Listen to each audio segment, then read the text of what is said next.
Hello my dear students, कैसे हैं आप सब। तूफान में ताश का घर नहीं बनता। तूफान में ताश का घर नहीं बनता। रोने से बिगड़ा मुकद्दर नहीं मिलता। तूफान में ताश का घर नहीं बनता। रोने से बिगड़ा मुकद्दर नहीं मिलता। ये दुनिया को जीतने का हौसला रखो यार। ये दुनिया को जीतने का हौसला रखो यार। एक हार से कोई फकीर और एक जीत से कोई सिकंदर नहीं मिलता। इसलिए तुम्हारा काम है कि निरंतर प्रयास करने के लिए तुम्हें जीत मिले या हार मिले, ये तुम्हारा सोचने का वक्त नहीं है। तुम्हें हार मिले तब भी ठीक है, जीत मिले तब भी ठीक है। तुम्हारा काम है निरंतर कोशिश करने के लिए। तो चलिए क्वेश्चन नंबर 2 का first minute second minute try करते हैं। देखो, ये क्वेश्चन बेसिकली वर्ड प्रॉब्लम का है। किसका है? Word problem. Word problem means यार क्या, हमारा जैसे इक्वेशन होता है, जैसे पिछले क्वेश्चन में था कि दो इक्वेशन गिवन था, तो उसको तुम ग्राफिकल करो, सब्स्टिट्यूशन करो, एलिमिनेशन से करो। जो क्वेश्चन दिया गया उसी के हिसाब से करना। अगर कुछ नहीं दिया है तो एलिमिनेशन में कर देना, सबसे सबसे आसान है। ठीक है, ये तो बात है। तुम्हारा काम क्या है कि यहाँ पहले इसको 2 बार पढ़ना, पढ़ के 2 इक्वेशन बनाना, 2 इक्वेशन बनाने को सॉल्व करना, सॉल्व करने के बाद बात खत्म। ठीक है, तो मेन काम है यहाँ पे इक्वेशन बनाना। तो ये क्वेश्चन में सर क्या दिया है sir, if we add 1 to numerator and subtract 1 from denominator a fraction reduce to 1। Sir fraction मतलब क्या है सर? x by Y.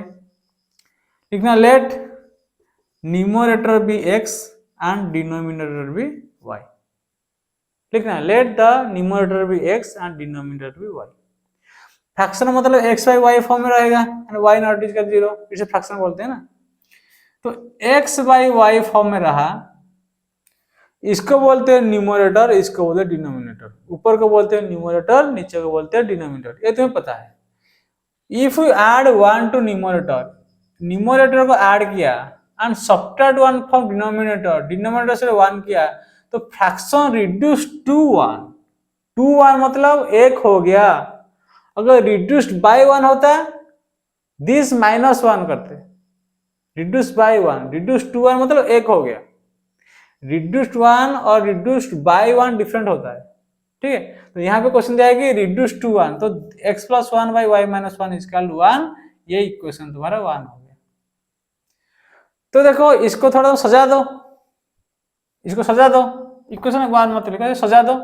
सजाने से क्या होगा, x प्लस 1, 1 मतलब 1 बाई 1 है, ये क्या क्रॉस मल्टीप्लिकेशन करोगे, x plus 1 equal to y minus 1, it implies x minus 1 equal to minus 2। तो तुम्हारा एक इक्वेशन क्या आया, x minus y equal to minus 2। Suppose तुम इसको इक्वेशन 1 लिखती है। क्लियर है? जो इक्वेशन आएगा उसको थोड़ा सिंप्लीफाई कर दो, सो दैट तुम्हारी इक्वेशन इजी हो गया। ठीक है, नेक्स्ट, 2 वेरिएबल है, यहाँ पे तुम्हें 2 इक्वेशन चाहिए।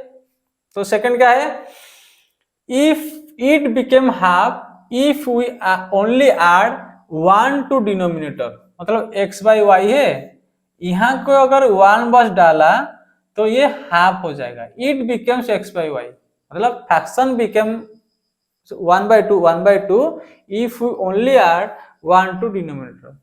खत्म है बात। अभी तो क्रॉस मल्टीप्लाई कर दो, 2x equal to y plus 1, it implies 2x minus 1 equal to 1।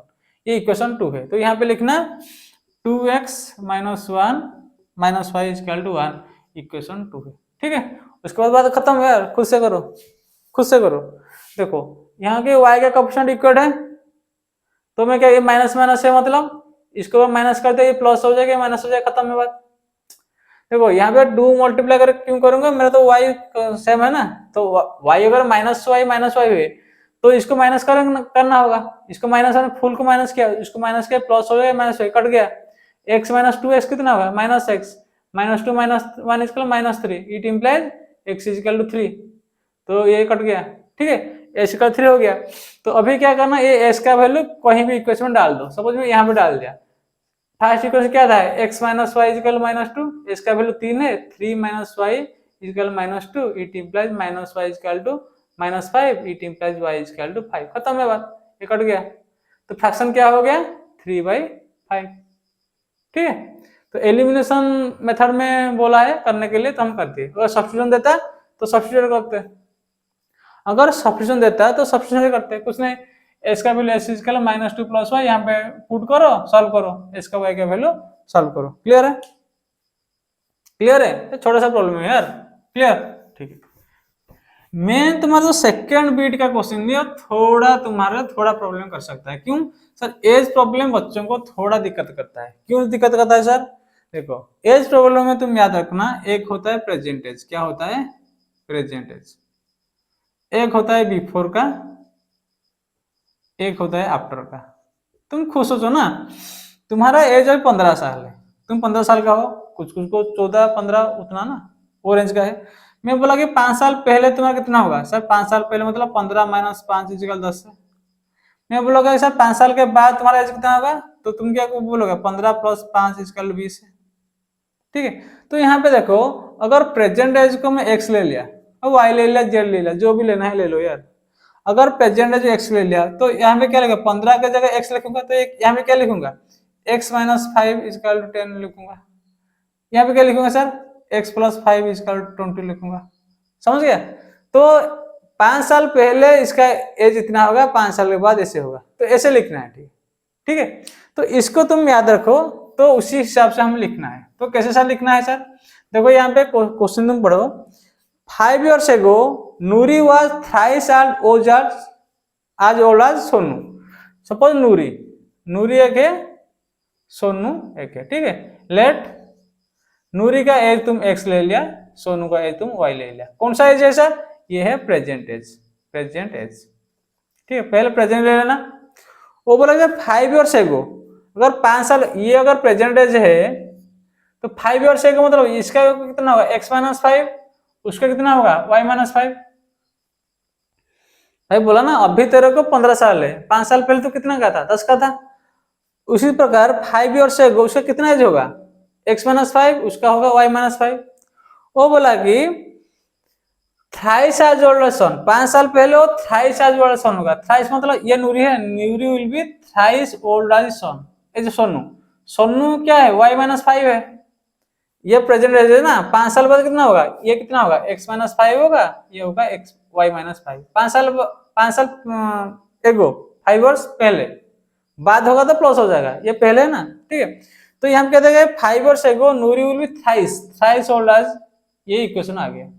अच्छा, तो इसको सॉल्व करो, तो कितना होगा sir? x - 5 = 3y - 15, it implies x - 3y = चला जाएगा तो -10। इक्वेशन 1 हो गया। ठीक है, उसके बाद देखो 10 years later, 10 years later माने इसका एज कितना होगा?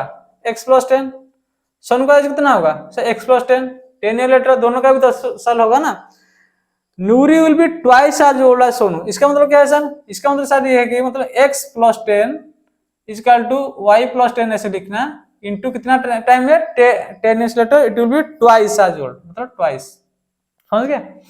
प्रेजेंट एज x है, 10 साल के बाद x + 10 होगा, y + 10 होगा। इन दोनों का रिलेशन क्या है सर? ट्वाइस। तो x + 10 = 2y + 10 = x + 10 = 2y + 20, it implies x - 2y = 10 is the second equation।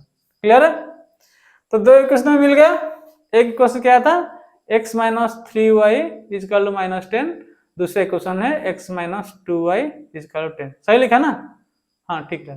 देखो यहाँ पे x कोएफिशिएंट इक्वल है, तो यहाँ पे माइनस कर दो, ये प्लस हो जाएगा, माइनस हो जाएगा, ये कट गया। -3y + 2y कितना होगा? -y = -20, कट गया। तो इट इंप्लाइज y = 20। y = 20 मतलब 20 ईयर। तो 20 मतलब क्या है? 20 में सोनू का कितना है सर? 20, 20 ईयर। तो सर x कितना है सर? कोई भी इक्वेशन में डाल दो, कोई भी इक्वेशन में डाल दो। सपोज ये वाला ये फर्स्ट इक्वेशन में डाल दिया, तो यहाँ पे क्या लिखूंगा sir? x - 3y = -10। Sir it implies x - 3 × 20 = -10। तो इट इंप्लाइज x = ये 60 उधर चला जाएगा तो -10 + 60 इट विल बी 50 ईयर्स।